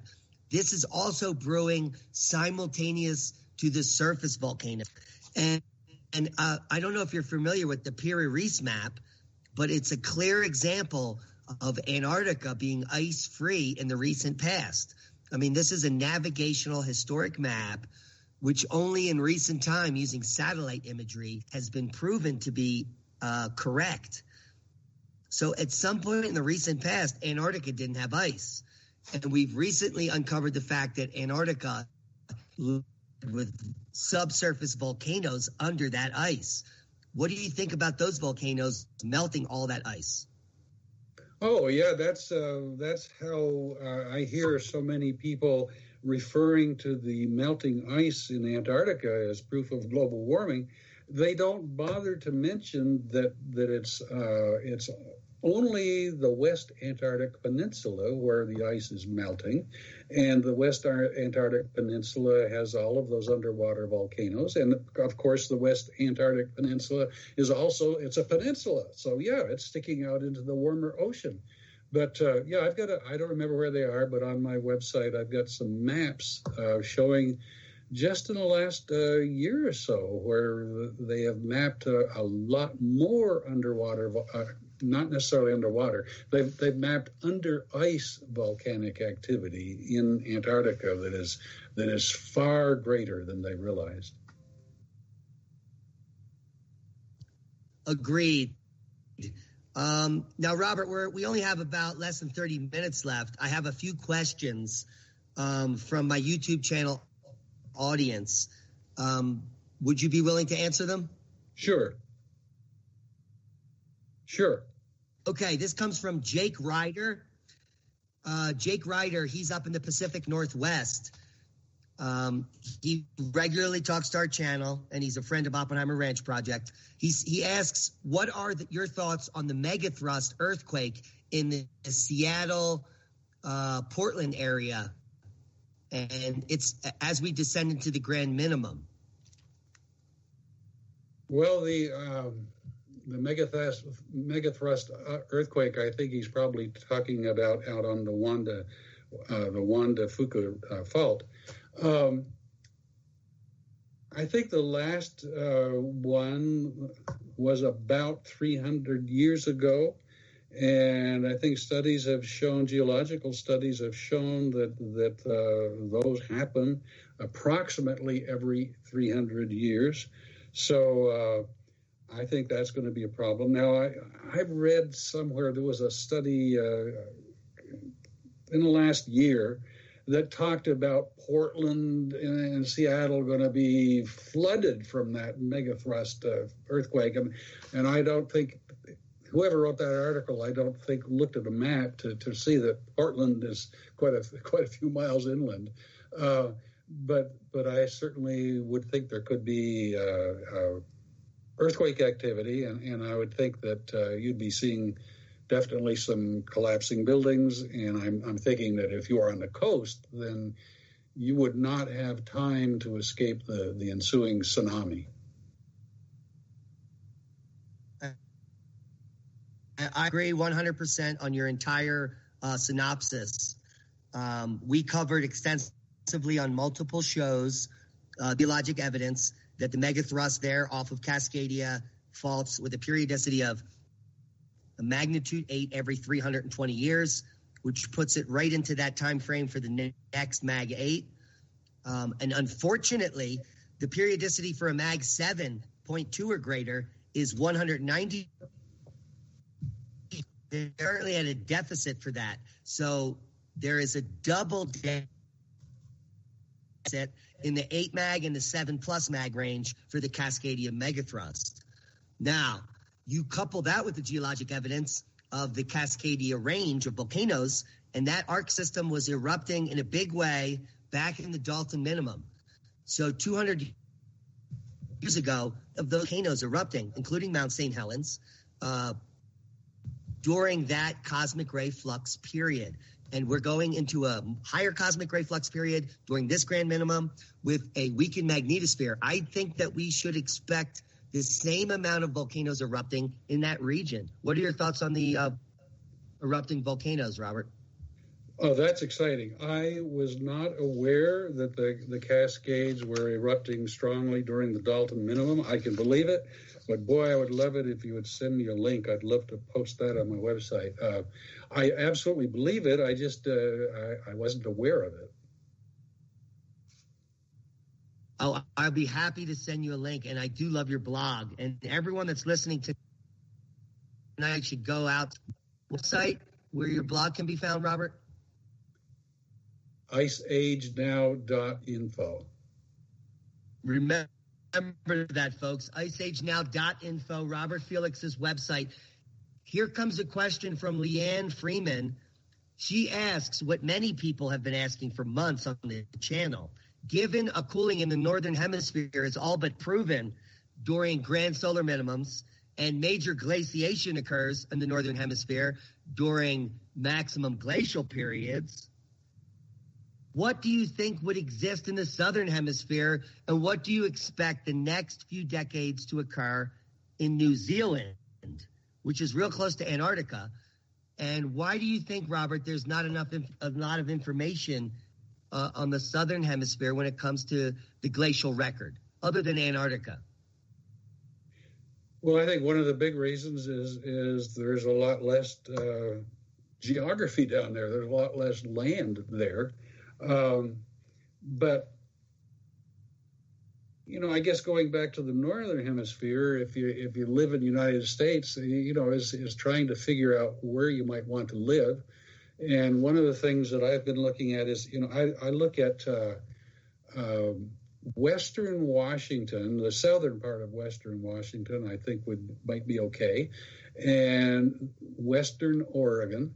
And why the reason I say Western is that when I look at the path of ash deposit from previous big volcanic activity, is that ash seemed to have moved to the east.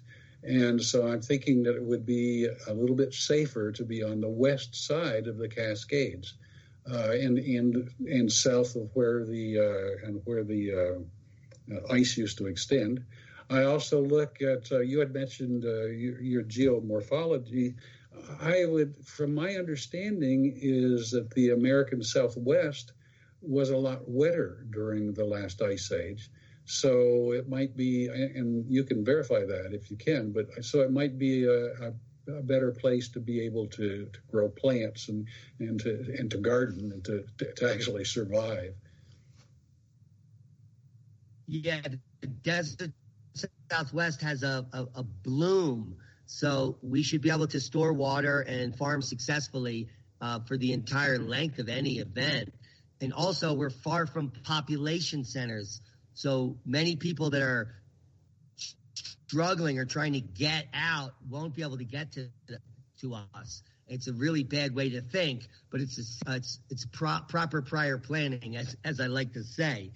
What do you think about New Zealand in the coming decades in the southern hemisphere? Do you think they will suffer equal catastrophic climate change, leading to global unrest and crop failures down there? Well, I'm trying to remember. I think southern New Zealand has lots of, the South Island has a lot of glaciers. Something like, it's hard to believe, but in the thousands. And so I would expect those to grow. I think during the last ice age, on both hemispheres, the snow line descended about, I'm trying to remember, about 0.6 of a mile. So if you can find out where the snow line is now, and you can figure that during an ice age, it's going to be 0.6 of a mile further down.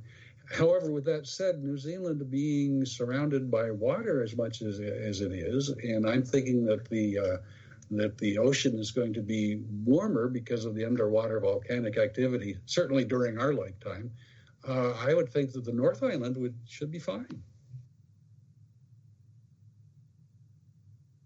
Yeah, the historic paleogeographic reconstructions puts the North Island and the northern shore as the fertile crescent of the whole area. The rest is pretty much glaciated and tundra.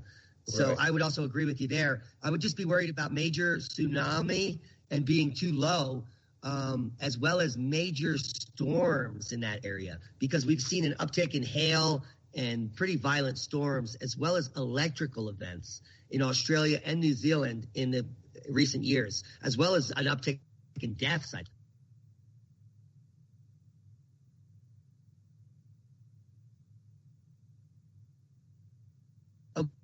Okay, one more question, Robert, from our guest. Heinrich Butenhuis up in Denmark wonders, how quick do you think the Scandinavian area will see the glaciation ensue? And how quick where do you think the effects will start first, where we'll notice it being quite wintry, so to speak? Well, I hate to go on record there. It's just hard to know. I'm thinking that we're already starting to see it, but I see a snowstorm behind every tree sometimes. So I can't answer that. All right, let's talk about some of the other historical information that we know about these events. There's usually a string of major and minor famines, and these are associated with the crop losses. But there's also malnutrition that leads to weakened immune systems and produces epidemics. And there's a reoccurrence of plagues, lack of feed for livestock as well, because that usually goes to humans. So can you speak at all to how you can see, do you see any of this happening now? Oh, I think that in this day and world where so many stores have only 1 day's supply of food, or maybe 2 days supply of food, yes, that worries me a lot. And your guy from Denmark wanted to know what's going to happen there. Now, during the last ice age, there were polar bears roaming the outskirts of London. So at some point, it's all going to happen. But I don't think it's going to be glaciers grinding out of the north. I think it's going to be bigger and bigger snowstorms. It's called a snow blitz. And I'd say for Heinrich to just start watching to see these snowstorms getting bigger, and also watch to see if the ocean continues to warm. And instead of blaming that on global warming, is to realize that as the ocean continues to warm, we're going to see bigger and bigger and bigger snowstorms. Yeah, it's also going to change the ocean current patterns, which are going to put these storms in places they've never occurred, really blowing the minds of the people that receive them. Another historical thing that happens, as you said, is the increased rain and flooding.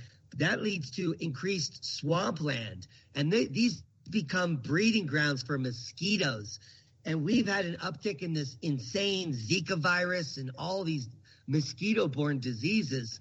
I can see potentially not only global due to the crop failures, but an epidemic of global proportions. So it's important to be separated from major population centers so you can be safe, at the same time boosting your immune system. How are you preparing, Robert, for potential collapse at any moment? I do have a large supply of survival food, and I won't say where it is. I had somebody mention that, if all of your neighbors are starving and they start smelling food aromas coming from your house, you better be prepared to protect it. So I don't know if that'll happen in my lifetime, and I'm not trying to sell survival food, but I do suggest to people that they have food on hand, not just enough to last for 3 days, but probably enough to last for a year. And I think greenhouses are going to be like gold as long as you can keep them protected during those hailstorms that are inevitable. I think the biggest thing is food, because I honestly believe people will be fighting in the streets for food long before we're covered by ice. All you need is, well, a couple of years ago, 3 years ago in North Carolina, they had the rainy season lasted longer in the spring, and farmers weren't able even to put their tractors in the field. They couldn't even plant their cord crops. So, again, it doesn't have to be total snow. It can just be that rain can destroy the crops too.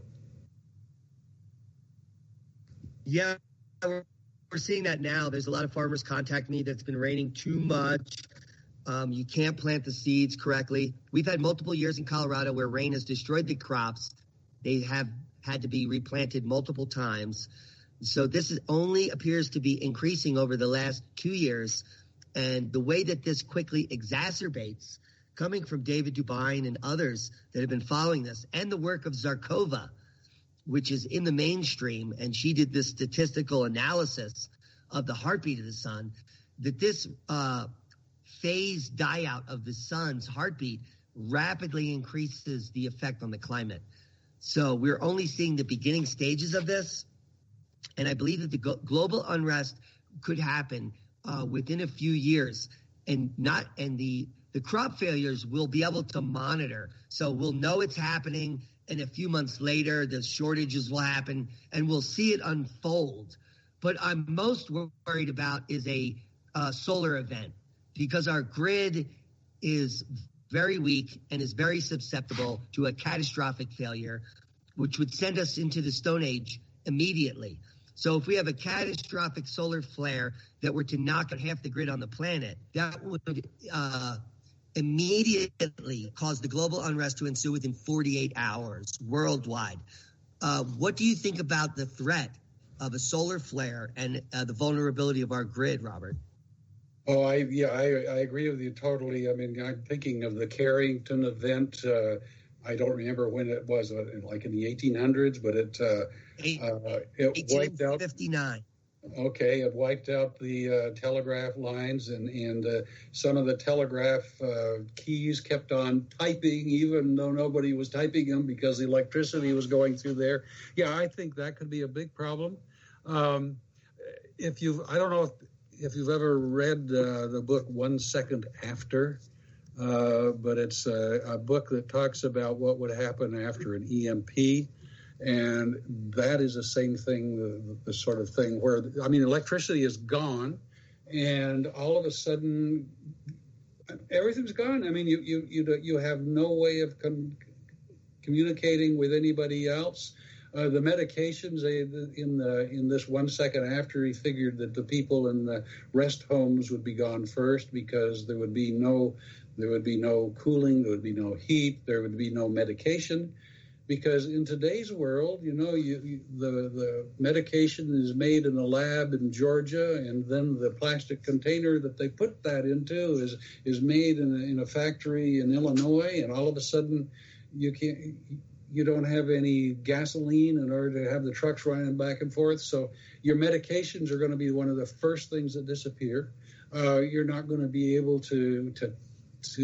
they're not going to be able to can food for you to buy because none of the electric will work. Oh, it would be hugely disastrous. And I would recommend anybody, if they can find that book 1 second after, they can probably, it's quite old. They could probably find it used for $1 or something, but it is really an eye opener as to what I think could happen. Yeah, there are many scenarios to contemplate the way that the fabric of society will unwind in the coming times. If you're aware and you're watching, you know that the Earth is changing. The mainstream is picking up on it. NASA and other countries are sending up probes to study the magnetosphere and our sun because they know what's happening. And they are just as concerned as the rest of us. Now, the amazing thing is that humanity has been this road before. We've been down this road through many ice ages, other solar minima.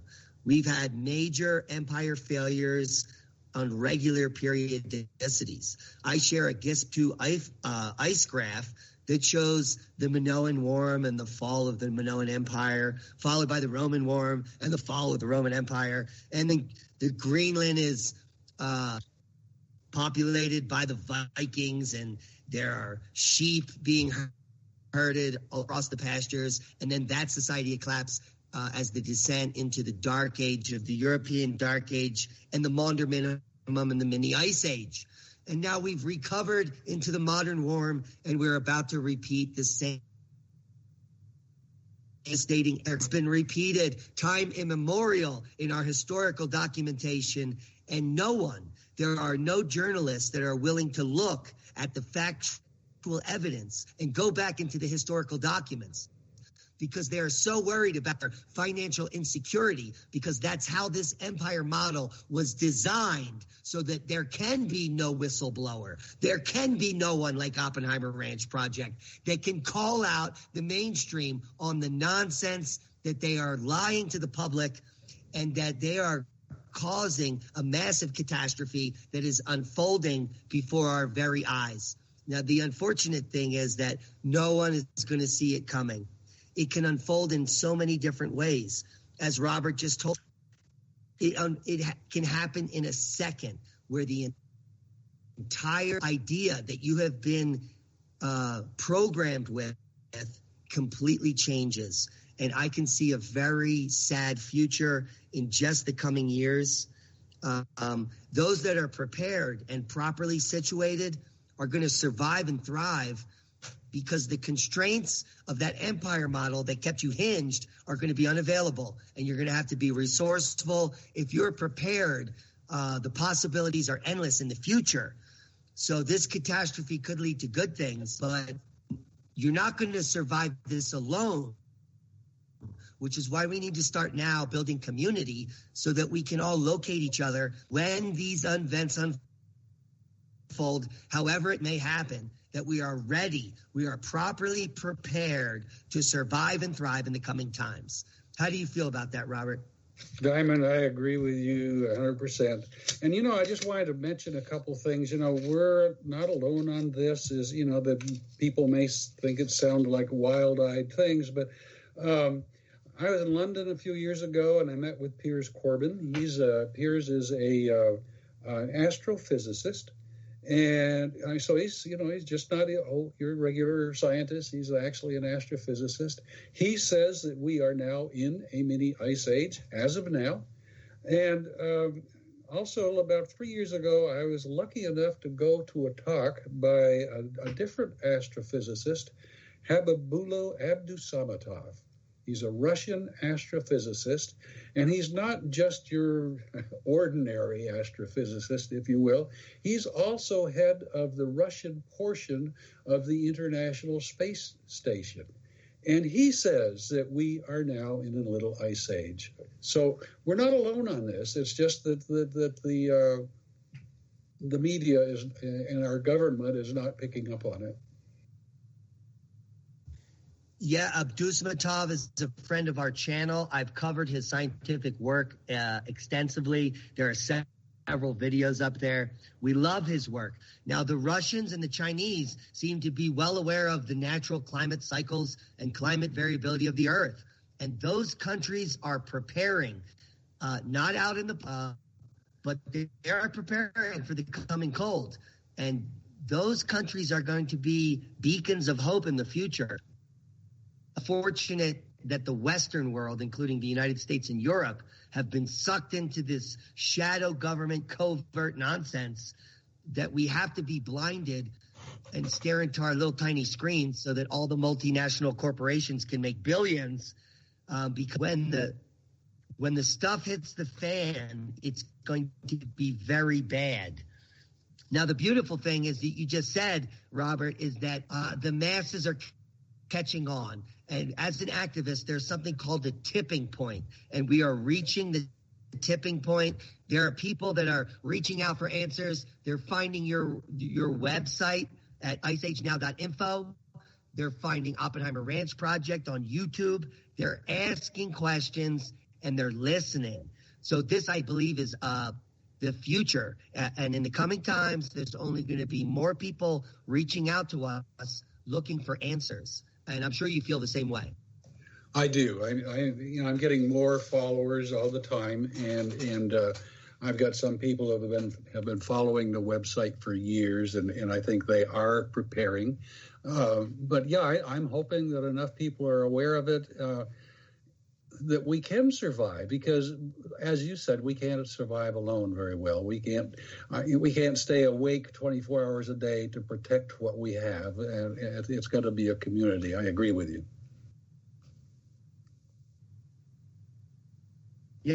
Yes, so we only have a few minutes left, and I just wanted to open the eyebrows to our listeners. If you go try to search for Not by Fire by Ice, your book on the internet, you can find it at Amazon. You can find a used copy of that book tonight for $56.58 plus $3.99 shipping, which is ridiculous. That's how popular they're becoming, Robert. So I want to tell everyone, go to his website, iceagenow.info, where you can get that same book for $15.99. So before we close, tell everyone how to get your books. They're way too much money at other places, and they need to be getting them directly from you. Maybe you can even offer to sign a few copies. Oh, absolutely. Anybody who orders the book, I will sign the copy. And the other thing is, I just came out in January, is the book is now available as an ebook. And what I actually did is updated it and added another chapter. So the ebook is also available, and that's at a reasonable price too. Robert, is there anything else you want to shout out or any other plugs you want to give before we close up the show? I want to thank you for joining us. I thought this has been an awesome premiere show for the Preparing for the Grand Solar Minimum, The Inconvenient Truth. If there's anyone else, any other resources you want to give a shout or a plug to, please do it now. Well, I don't know that I do, Diamond. I appreciate that you've had me on, and it's I just keep hammering on it, and I hope people do take it seriously. Well, I think that the people that are looking for answers, the enlightened people, the people that are woke, as they say, are coming in numbers. They're coming in droves. They don't know why they're waking up. Some of them are moving into areas like the Four Corners, and they don't know why they're coming here. And there's, lots of the natives, they have ancient legends about these times, about the multiple Earth times and the fourth and fifth Earth, or the fourth and fifth sun. And I believe that the sun is the key to these climate shifts. I believe that the ancients have been warning us. They've been monitoring the precession of the equinoxes, because that is the cosmic time clock that warns us about these events. They've been trying to warn us for time immemorial about the coming Earth changes. And you are on the cutting edge, Robert, with your work coming out in 1997. And I'm just glad that you'll be getting the accolades that you deserve in the coming times for the research and the information that you're presenting to the general public, because you, like I, are doing this altruistically. We have a concern for humanity and the Earth, and I would prefer a population that's informed and ready for the coming changes than one that's not.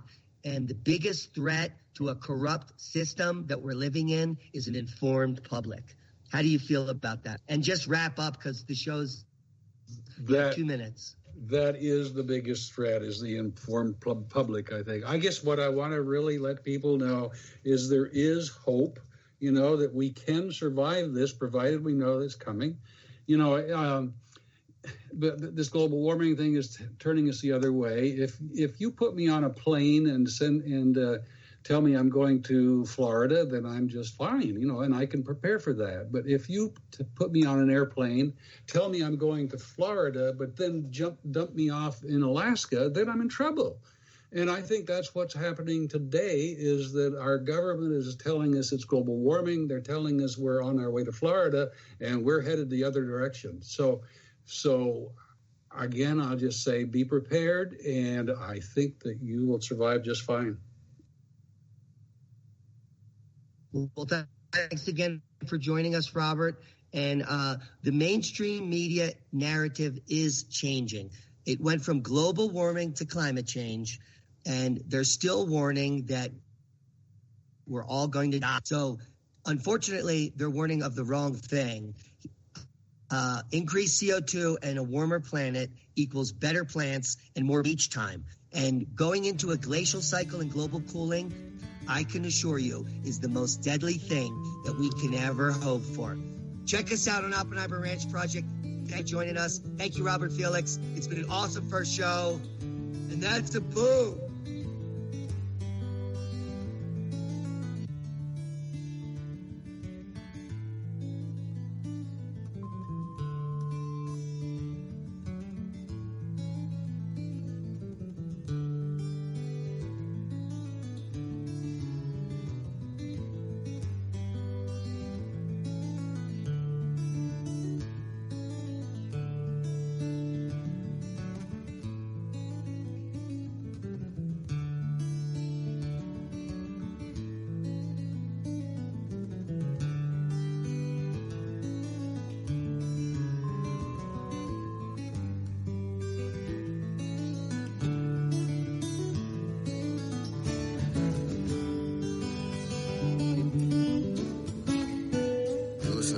Radio at freedomslips.com, and we'll be right back after this message.